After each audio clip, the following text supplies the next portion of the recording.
Bonjour à tous. Aujourd'hui, je vous fais une vidéo sur les vampires énergétiques, puisque on a aussi des vampires énergétiques, et je vais vous expliquer en détail ce que c'est pour y être confronté à peu près 6 jours sur 7. Je connais bien le sujet. Donc les vampires énergétiques, eh bien, ce sont des personnes qui vous prennent pour un psychologue et qui vont tout le temps, dès qu'ils ont un problème, venir vers vous en mode genre t'es mon super-héros, aide-moi.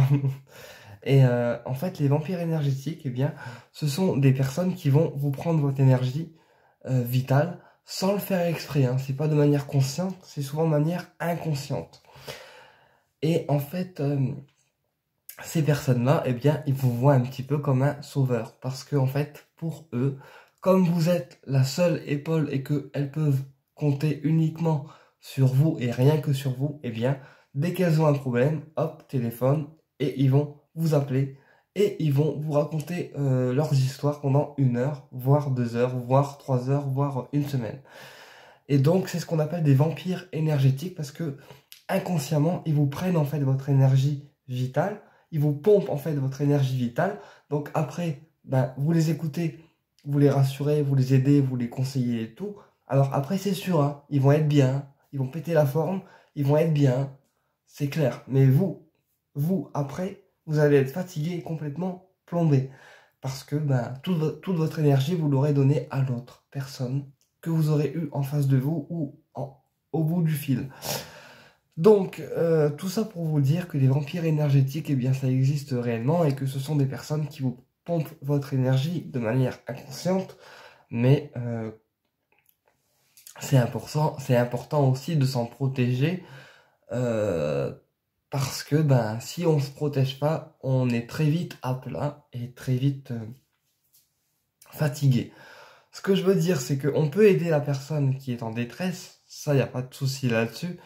Maintenant, il y a une différence entre aider, épauler et servir de cobaye quoi dès qu'il y a un problème qui va pas. Moi, il y a beaucoup de personnes qui font ça. Ils m'appellent dès qu'ils ont un problème, ils m'appellent au secours parce que ils croient que je vais tout régler leurs problèmes à leur place. Sauf que je ne suis pas Dieu. Hein, je ne suis pas Dieu. Personne n'est Dieu. Et qu'on ne peut pas non plus tout prendre la misère du monde sur ses épaules pour les autres. Donc, comment se protéger d'un vampire énergétique? Déjà, on instaure des limites. C'est-à-dire, ok, on l'aide, ok, on le conseille, ok, on le guide, mais dès qu'on sent qu'on se sent fatigué, qu'on se sent plombé, parce que son histoire, elle nous casse les couilles et que on a clairement pas envie de répondre et d'écouter des conneries, ben, on se protège, on met une bulle autour de nous, on se fait des protections nécessaires et puis ben, c'est tout. On laisse de côté et dès qu'on est en forme, on revient et on peut aider la personne à nouveau. Mais surtout, dès qu'on sent qu'on est en face d'un vampire énergétique et que la personne elle nous pompe plutôt qu'autre chose et qu'elle nous apporte ben, rien en retour ou peu de choses, ben, on se protège parce que c'est ce qu'il faut qu'on fasse. Donc, comment on se protège? Eh bien, on crée une bulle de protection autour de nous. Donc, comme j'ai déjà expliqué, hein, on ferme les yeux. Et puis, on va imaginer une bulle, en fait, qui est autour de nous, qui nous encercle. Et on imagine que cette bulle, elle est transparente et qu'elle devient toute bleue avec du vert. Et que la bulle, elle est impénétrable à aucune énergie négative venant de personnes extérieures ou venant de situations extérieures. Première chose. Deuxième chose, on porte des pierres de protection, comme par exemple la tourmaline noire. La tourmaline noire qui est une pierre qui va dévier en fait les énergies négatives de vous et elle va permettre de faire taire en fait les emmerdeurs et que les personnes qui vous enquiquinent avec leurs histoires qui ont ni queue ni tête, ben, et elles restent loin de vous sans trop vous faire chier. Alors, je sais, hein, je suis naturel, hein, mais je préfère laisser la vidéo se faire comme elle doit être faite, parce que dès que je perds le naturel, en fait, je suis plus moi-même, donc ben, je laisse la vidéo se faire comme elle doit se faire. et je reste naturel dans les vidéos parce que dès que je perds le naturel, ben ça ne va pas. Donc voilà. Et donc important de se protéger des vampires énergétiques et d'instaurer des limites. Parce que sinon, si vous vous protégez pas et que vous n'instaurez pas de limites, ben vous allez très vite sentir que votre énergie elle part, elle part, elle part, elle part. Et ben, quand vous allez rentrer chez vous, vous allez être complètement claqué. Alors, moi, il n'y a pas longtemps que je m'en suis rendu compte que j'attirais des personnes vampires énergétiques parce qu'en fait, j'écoutais des gens, j'écoutais des gens dans les consultations. Alors, même si nous, en tant que médium, on est un peu obligé parce qu'on fait quand même 90% de psychologie et 30% de voyance, en fait, quand on y réfléchit bien, parce qu'on passe plus de temps à écouter des personnes que leur donner les clés, en fait, avant de les aider. Et donc, je me suis rendu compte de ça parce qu'en fait, il y a beaucoup de personnes qui, par exemple, m'appelaient pour avoir des consultations gratuites ou des questions gratuitement. Il y a des personnes qui me posent des questions sur les réseaux sociaux pour savoir comment leur avenir va se dérouler, s'ils vont tomber enceintes, si leur couple il va fonctionner. Il y a des personnes qui me demandent des rituels aussi pour réconcilier telle ou telle personne. Il y a des personnes qui me demandent des coupures de liens, des choses comme ça. Mais toutes mes actions ne sont pas gratuites. Toutes mes actions ne sont pas gratuites parce que chaque chose que je fais pour les gens me demande une certaine énergie vitale. Et franchement, il y a des gens qui me plombent en fait mon énergie vitale.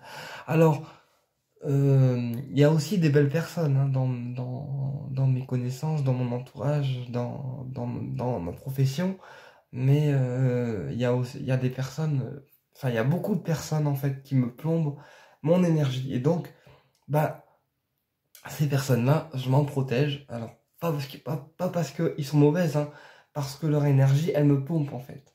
Donc, bah, je leur montre que je suis présent, je leur montre que je suis présent, mais je montre en fait que j'en ai marre et je mets de la distance le temps que la personne comprenne qu'en fait ça me saoule.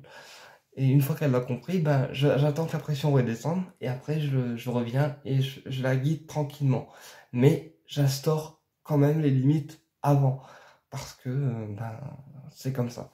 Alors il y a beaucoup de personnes qui me disent oui mais tu changes. Ben non, je change pas, mais quand tu passes ton temps à régler les soucis des autres et que toi t'es toujours au même point et qu'on t'aide pas, ben forcément au bout d'un moment t'en as ras-le-bol. Donc, c'est ce qu'on appelle des vampires énergétiques. Et donc, des vampires énergétiques, bah, il y en a beaucoup plus que ce qu'on croit. Et donc, c'est important de se protéger avec des pierres de protection et des méthodes de protection comme la bulle de protection bleue ou alors le rayon bleu. Donc, pour les personnes qui ont les rayons sacrés en eux, vous faites appel à l'archange Michael et puis ben, vous demandez le rayon bleu autour de vous et ça va repousser en fait les gens nocifs. Et pour les personnes qui n'ont pas les rayons, ben, vous faites appel à l'archange Michael et vous demandez un bouclier de protection bleu autour de vous où l'énergie du rayon s'activait sur vous. Euh, ou alors vous faites des prières de protection ou des symboles sacrés de protection. Mais voilà, face à un vampire énergétique, en première chose, il faut à tout prix poser les limites. Deuxième chose, on lui montre que ok on l'aide, mais pas non plus, on lui sert pas non plus de psychologue. Et troisième chose, si elle comprend pas, bah on se protège. Et si c'est une personne qui comprend en fait son travers, bah on se protège. Et dès qu'on sent qu'elle est détachée de vous, bah là on peut l'aider à notre manière, mais tout en posant les limites. Vous voyez? Voilà, donc c'est important de reconnaître ce genre de personnes parce qu'il y en a beaucoup plus que ce qu'on croit. Il y en a même 90%, 90% je dirais. En tout cas parce que moi je passe mon temps à aider des vampires énergétiques. Mais oui, après je suis claqué, hein, il faut le savoir. Et donc heureusement que j'ai des gens pour me soigner, pour me rebooster un peu parce que sinon je tiendrais pas. Mais c'est pour vous montrer à quel point c'est prenant d'écouter des gens et de se faire vampiriser notre énergie sans qu'on n'ait rien demandé. Voilà. Donc c'était une vidéo sur les vampires énergétiques. J'espère qu'elle vous a plu. J'espère que ça vous a appris des choses. Et puis si vous êtes face à ce genre de personnes, eh bien ne jouez pas au psychologue surtout, mais aidez-la simplement en posant des limites et surtout, surtout, protégez-vous. Parce que je prends l'exemple de quelqu'un qui est dans un TGV avec de la foule, d'accord? Vous êtes dans un TGV avec de la foule. Donc imaginez que tous les gens sont des vampires énergétiques. Donc vous allez faire 3 heures de trajet avec eux, mais au bout des 3 heures, vous allez rentrer chez vous, mais vous allez être claqué. Et pourquoi? Parce que tout le monde aura pris un petit peu de votre énergie dans le train. Parce que, en fait, tout le monde dans le train aura pris votre énergie à vous. Mais vous, à la fin, ben, il vous reste quoi? Il vous reste plus rien.